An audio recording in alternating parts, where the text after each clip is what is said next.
Hello viewers, আবার আসলাম আপনাদের মাঝে নতুন একটা ভিডিও নিয়ে। আশা করি পুরো ভিডিওটা দেখবেন আর আমার ইউটিউব চ্যানেল অবশ্যই সাবস্ক্রাইব করবেন। তো আজকে আপনাদের সাথে কথা বলবো ফ্রান্স নিয়ে। ফ্রান্সের বর্তমান বৈধতা হওয়ার পরিস্থিতি কি সেই বিষয়ে কথা বলবো। যারা বর্তমান ফ্রান্সে যাবেন চিন্তাভাবনা করছেন, ক্রোয়েশিয়া, বুলগেরিয়া, রোমানিয়া, পোল্যান্ড এইসব দেশ থেকে যারা ফ্রান্সে যাবেন তাদের জন্য আজকে কথাগুলো। আর বা যারা বাংলাদেশ থেকে বা মিডল ইস্ট থেকে আসবেন ফ্রান্সে যাওয়ার জন্য চিন্তা ভাবনা করছেন, একটা ছোট ইউরোপীয় কান্ট্রিতে আসবেন, ওখান থেকে ফ্রান্সে যাবেন, যারা এই চিন্তা ভাবনা করছেন তারাই ভিডিওটা দেখবেন, অনেক উপকারিতা হবেন।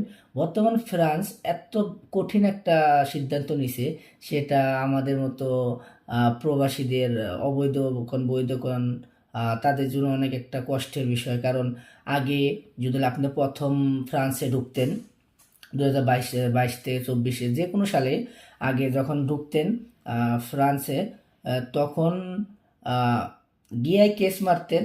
একটা সিস্টেম আসলে গিয়ায় কেস মারা, কেউ ঢুকলে গিয়ায় কেস মারবে, কেস মারার পর যদি কেস টিকে যায় তাহলে তো কোনো কথাই নেই, আর যদি না টিকে তাহলে রিজেক্ট করে দিবে। পর আপনি কি করবেন, হয় আপনি আবার কেস মারবেন, নয় আপনি 3 বছরের ট্যাক্সের মাধ্যমে পেপার বানাবেন। একটা নিয়ম আছে, আপনি অ্যাজাইলাম মারলেন, যে কেস টিকে গেল তো টিকলো, না হলে আবার আপনাকে কেস মারবেন, এটা একটা নিয়ম।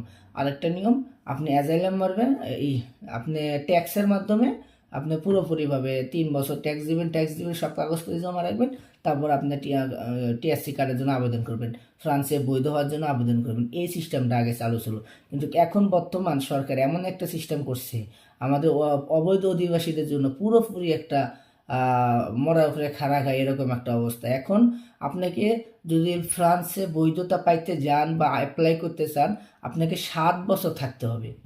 7 বছর ফ্রান্সে থাকবেন, কাজ করবেন, খাবেন, ঘুরবেন, তারপরে আপনি অ্যাপ্লাই করতে পারবেন। 7 বছর পর আপনি বৈধ হওয়ার জন্য ওই দেশে অ্যাপ্লাই করতে পারবেন। এতটা কঠিন হয়ে গেছে।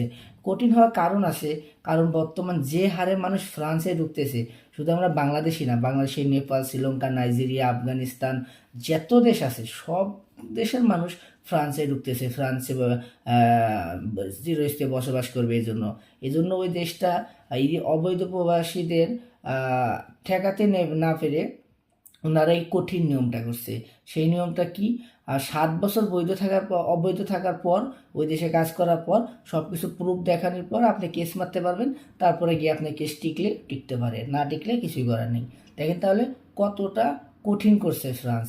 তো আপনারা যারা অন্য অন্য ছোটো কান্ট্রিতে আছেন, এই যে রোমানিয়া, বুলগেরিয়া, ক্রোয়েশিয়া, আলবেনিয়া, এসব দেশে যারা আছেন, তারা দয়া করে ফ্রান্স যাবেন না। যদি যান স্পেন যাবেন, ইতালি যাবেন, এইসব দেশে যাবেন, কিন্তু আপনারা কেউ ফ্রান্স যাবেন না। কারণ ফ্রান্সে বর্তমান অবৈধ থেকে বৈধ হওয়া এটা অসম্ভবের মতো বিষয়। আপনার 7টা বছর আপনাকে ওয়েট করতে হবে ওখানে, আপনি যদি বৈধ হতে পারেন।